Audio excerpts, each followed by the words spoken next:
Bonjour, bienvenue à la télé du Meeple, mon nom est Martin et aujourd'hui je vous parle d'un jeu que ça fait longtemps que je cherche et il y avait à mon magasin de jeux préféré ici à Sherbrooke, le Griffon, une vente de bazar. Je suis allé aider un petit peu le matin et j'ai, avant de quitter, fait un achat que j'espérais plus, c'est-à-dire que ça s'appelle Champions of Midgard. C'est pas le jeu le plus complexe au monde, mais c'est un jeu que je cherche depuis un bout, sans vouloir vraiment dépenser tout l'argent que ça requiert pour acheter le jeu et ses extensions au complet. Et là, je suis tombé sur le jeu avec toutes ses extensions dedans. J'étais assez content de mon achat. Je vous encourage beaucoup à acheter des jeux usagés. Des fois, moi, il y a des jeux que j'achète en pensant que je vais les jouer souvent, puis que je vais les aimer, puis des fois, on est déçus. C'est pas parce qu'on les aime pas que quelqu'un d'autre va pas les aimer, ces jeux-là. Il y a des jeux pour tous les styles et tous les genres de gamers. Alors, lancez-vous. Hein, et pas toujours. Ben, en tout cas, il y a de quoi à faire avec le marché seconde main du jeu. C'est ça que je voulais vous passer comme message aujourd'hui. Mais un jeu comme ça, avec toutes les extensions, ça demande énormément d'espace. C'est quand même un brin d'organisation. Et vous allez voir, il y avait beaucoup de stock dans la boîte. Il a fallu ranger tout ça puis organiser tout ça de façon la plus efficace possible. Alors, on regarde ça ensemble. Qu'est-ce qu'il y a à faire? Puis comment on va organiser tout ça. On regarde ça.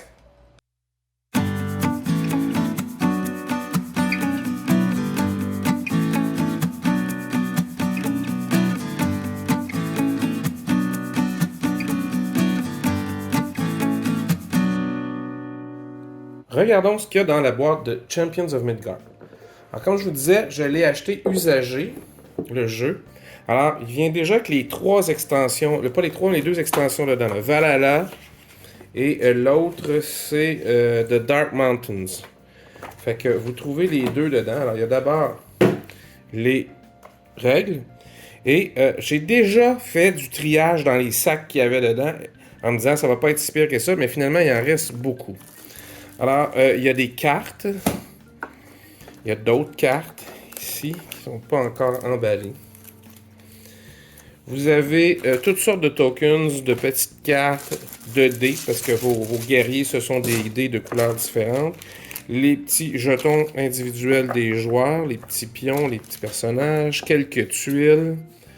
Vous avez d'autres jetons. Ça, c'est l'argent. Ça, c'est de la bouffe et du bois. C'est des cubes. On pourra peut-être faire quelque chose éventuellement avec la bouffe et les cubes de ça. Et vous avez les extensions que j'ai mis dans des sacs différents. Alors, vous avez ici une extension qui est Valhalla, je pense. Oui, c'est ça. Et vous avez ici une autre extension. Alors, oui, c'est quelques tuiles, quelques jetons, des dés, des cartes à chaque fois. Alors, vraiment quelque chose à faire avec ça au niveau du rangement.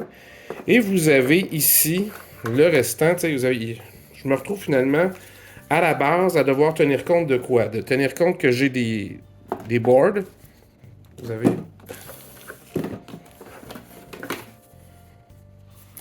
des boards d'extension comme ça, qui viennent. Et vous avez le board lui-même qui est en dessous, qui est assez grand. C'est un 6 panneaux. Si ma mémoire est bonne, ouais, un 6 panneaux. Alors, il est très grand. Il est bien fait parce que vous avez direct dessus quand même des rappels pour vous aider à jouer. Alors, il faudra tenir compte que ça prend de la place dans le fond. Il faudra tenir compte que ça aussi, ça prend de la place. Alors, probablement que l'idée, ce sera de mettre des tuiles ailleurs pour que ce soit, si vous voulez, équivalent en hauteur avant de se mettre à faire des boîtes de toutes sortes. Mais je pense que ce que je vais faire, c'est 2 boîtes pour les tokens différents et les affaires pour si vous voulez, pour le jeu de base. Et 2 autres boîtes pour mettre les extensions. Et voilà, les extensions arrivent déjà, si vous voulez, avec beaucoup de matériel. Des fois, beaucoup de petits jetons à y avoir. Alors, il va falloir peut-être que les boîtes d'extension soient un peu plus grandes que les boîtes normales. Je sais peut-être mettre toutes les tuiles comme ça dans une boîte avec une réserve pour certaines choses. Puis, en tout cas, je verrai. C'est quand même beaucoup de matériel à tout rentrer là-dedans de façon efficace. Alors, je pense à mon affaire, puis je vous reviens avec une solution. Bon, ben, qu'est-ce que j'ai fait pour réussir à tout entrer ça, puis à mettre de l'ordre là-dedans? Premièrement, je veux vous le dire, j'ai séparé, sciemment séparé, les deux extensions, c'est-à-dire The Dark Mountains puis Valhalla. Pourquoi? Parce que je vais apprendre le jeu puis je vais mixer au fur et à mesure ce que j'aime mieux. Tout le monde dit que Valhalla est incontournable, tant mieux. Ça fera des cartes de moins à sortir. Il n'y a presque pas de cartes à sortir du jeu de toute façon. Mais The Dark Mountains, il y a beaucoup de cartes à mélanger avec les autres. Alors, je les ai vraiment laissés séparer pour le moment. Alors, qu'est-ce que j'ai fait pour les extensions? Ben, je les ai mis ce côté-ci. Alors, j'ai fait 2 boîtes à chaque fois. Alors, vous avez 2 boîtes pour l'extension Valhalla, puis 2 boîtes ici pour l'extension Dark Mountains. Dans les 2 cas, j'ai mis une boîte où on met les personnages les nouveaux personnages, puis les habiletés, non, si vous voulez, les nouvelles habiletés qu'ils ont, je les ai laissées séparées. Et comme je vous dis, Valhalla, il y a quelques petites cartes. Il n'y en a vraiment pas beaucoup. Alors, je les laisse ici. Il y a des tuiles. Il y a une tuile de plus pour aller sur le plateau. Pardon. Alors, tout ça, ça va là. Alors, c'est essentiel. C'est que de l'origami que j'ai fait pour la simple et bonne raison qu'il y avait quand même beaucoup de choses à entrer dans la boîte. Dans l'autre boîte, j'ai fait un séparateur. Vraiment, les séparateurs, là, si vous retournez voir, j'en ai fait. Là. Ceux-là, c'est des solides. Plutôt que d'être juste quelque chose plié au centre. Il y a un contour qui rentre dans cette partie-là aussi, alors ça rend la chose solide. Alors vous avez toutes les dés extra de Valhalla et tous les petits jetons qui vont avec, qui correspondent d'ailleurs aux dés. Alors tout est là. Alors si on va voir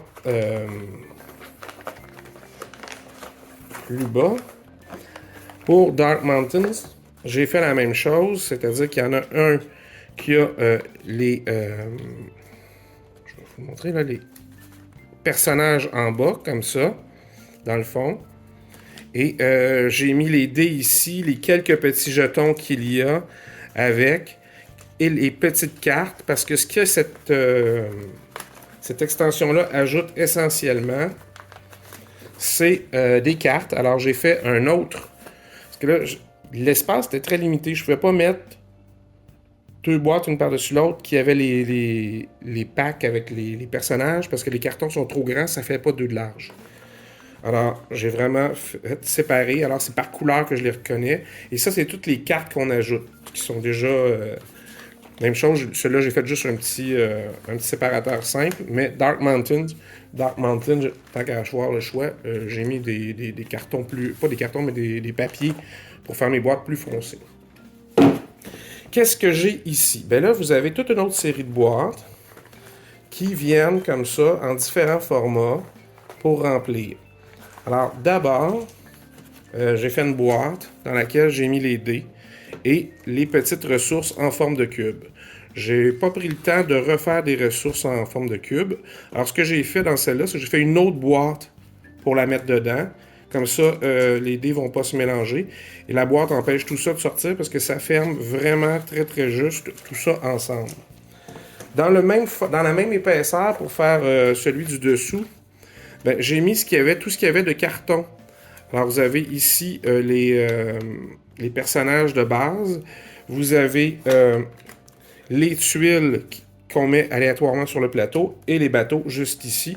Alors, tout ça ensemble fait que vous avez un autre rangement très mince. Par-dessus ce rangement mince-là, ben, j'ai fait d'autres rangements. Alors, j'ai fait un premier rangement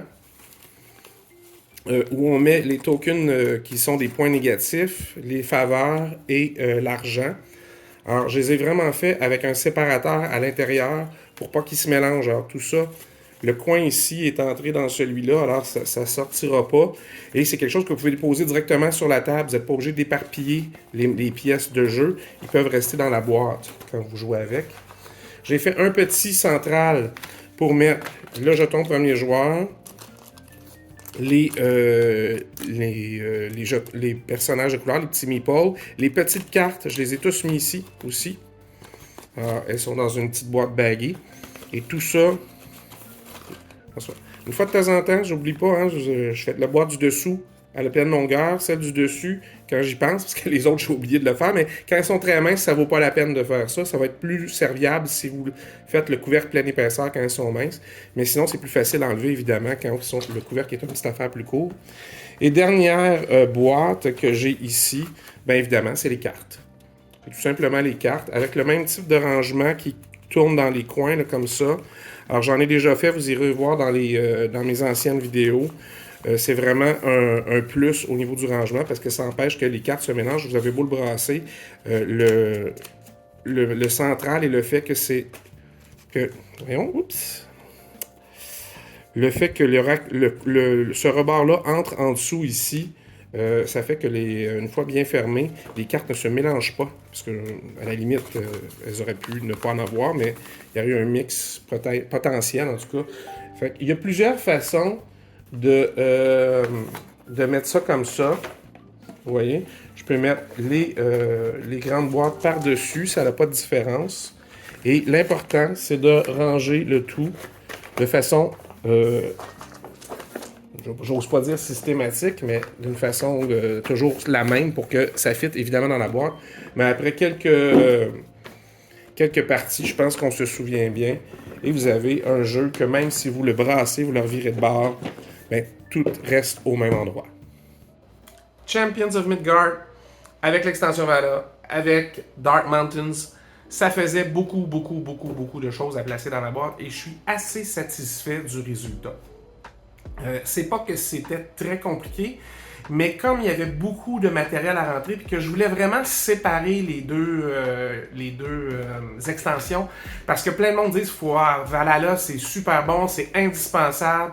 L'autre, on peut décider de la mettre ou pas la mettre, puis ça faisait beaucoup de choses à séparer puis à enlever à chaque fois. Alors j'ai vraiment opté pour les séparer, mais en faisant ça, ça posait un autre problème, c'est comment rentrer efficacement tout ce stock-là dedans.